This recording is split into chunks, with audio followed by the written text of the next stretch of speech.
Good morning, everyone. I'll go ahead and start with the introductions first. To my left is Captain McPherson, Bill McPherson, and my name is Yasser Bashir. I'm a lieutenant with Houston Police Department, and to my right is Sergeant Derek Hall, and then I have Detective Jonathan George, and I also have family members Miss Sarah and Miss Sarah. Okay. We are part of Houston Police Department Vehicle Crime Division, and one of our main responsibility is that we investigate motor vehicle fatalities, deadly crashes. And we also have a special unit that investigate failed to stop and render aid cases where the person was involved in a crash and left the scene. So we don't know who that person is. Today we are here for a couple of reasons.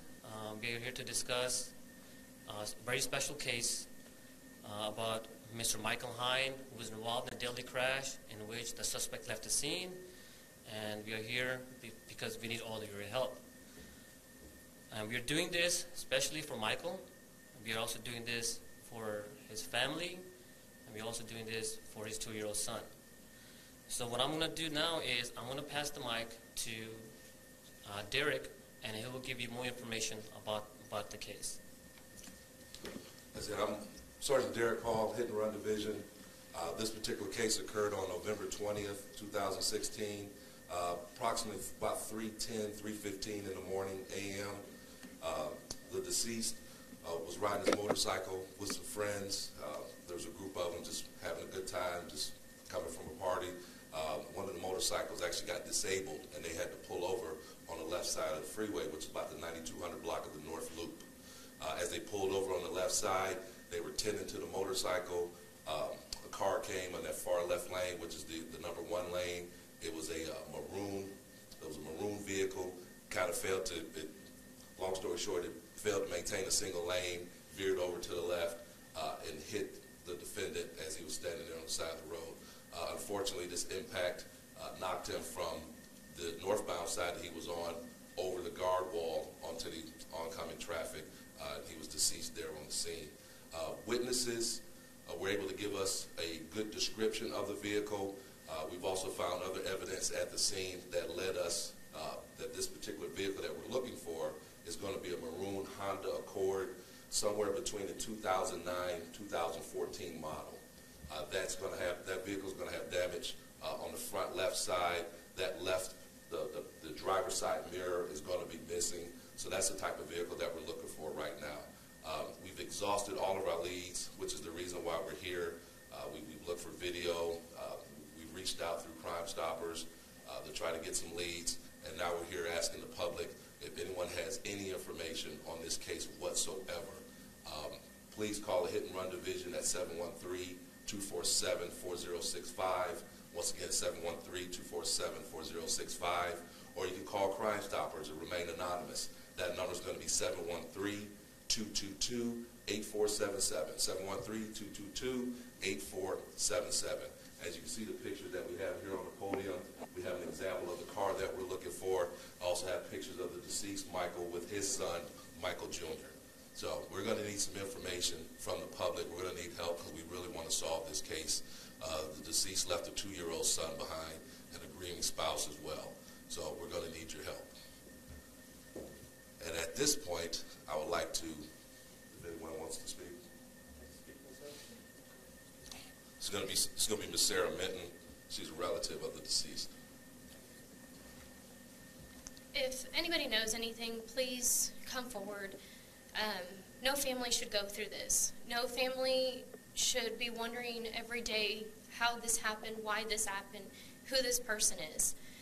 Not only did this person leave Michael, who's my cousin, to die on the freeway, but he or she left a 2-year-old child fatherless. No child should have to grow up like this. You know, we need closure. You know, Michael needs justice. So if I know there's somebody out there that knows who did this.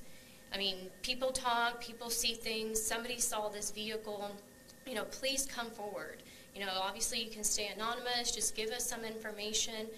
There is a $2,000 reward that's coming from our family, but if anybody can just come forward or just give information. We need to know who did this to them, to Michael, please. Sarah, you sort of mentioned it there. What has this done to the family? It's been a horrible end of the year. Thanksgiving without him, Christmas without him, and every time I see that baby, it just breaks my heart. You know, seeing that big smile on his face, and he has no idea what's going on. You know, my son is 3 months older than him, and just seeing these, you know, looking at my son and thinking, you know, this could happen to him, and, you know, then we see baby Michael, and, you know, it did happen to him, and it's horrible. He doesn't have a father now. You know, the only men he has in his family now are just, you know, our family. And Michael was raised fatherless. His dad died the same way. And they never found the person who did it to his dad either. So we don't want this to continue. We want to find the person who did this. And we'll do anything possible. We're not going to give up. I know it's been a while now, but we're not going to give up. So you're saying that Michael's father died in a hit-and-run accident as well? Correct. How old was Michael when that happened to you? 5. He was 5 years old. Wow.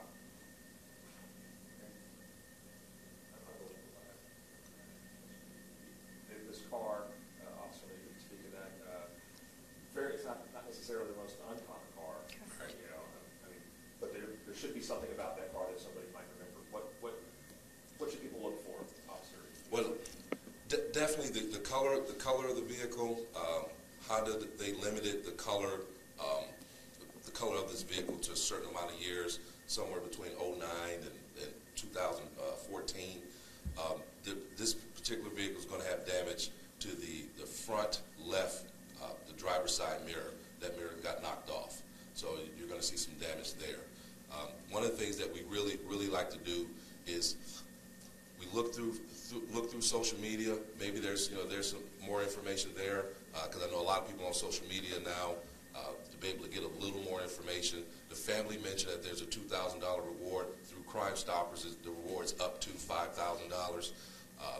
That's almost $7,000 in regards to reward money. So we'd like someone to give a phone call, because there's some people out there that know exactly what happened.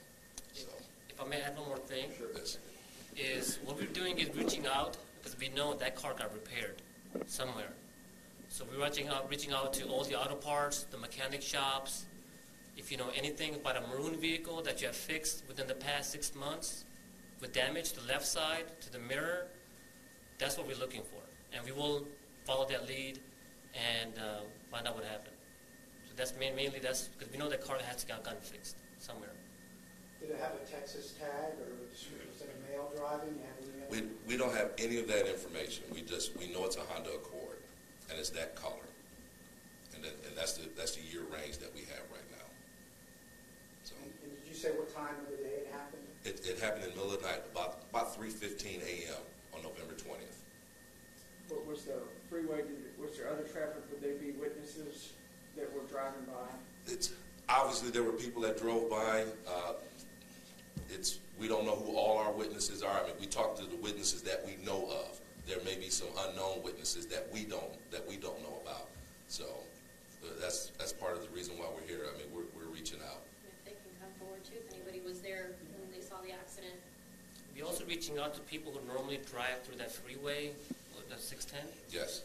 Normally drive through the freeway during that time. So we have a big pool of possible witnesses. So we're reaching out to every possibility. The vehicle, mechanic shops, auto repairs, anything you have done dealing with a maroon vehicle, and we will investigate it. And the traffic cameras on the freeways? They don't record. That's one of the issues that these type of crimes deal with. For the public's, a little edification for the public, these are truly stranger-on-stranger crimes. They are considered some of the hardest crimes to solve. If we don't have a witness or somebody to come forward to lead us to the next step in this investigation, it's very, very hard for us to take that next step. We know somebody's either got this car in their garage or have had it repaired. Like Lieutenant Bashir said, somebody's fixed this car or somebody's seen this car. Somebody knows about it. They're just not stepping forward. We need the public to step forward in most crimes that we investigate to get to the next level to where we can find these people and hold them responsible. So understand, we don't have cameras. We've looked. We don't have anything else. We've exhausted all leads. That's why we're here appealing to the public for their help. Yeah, what's your first name? William.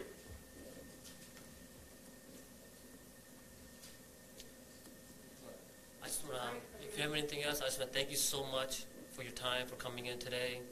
And we are all doing this for Michael and his family. And my officers, they're working very diligently on this case.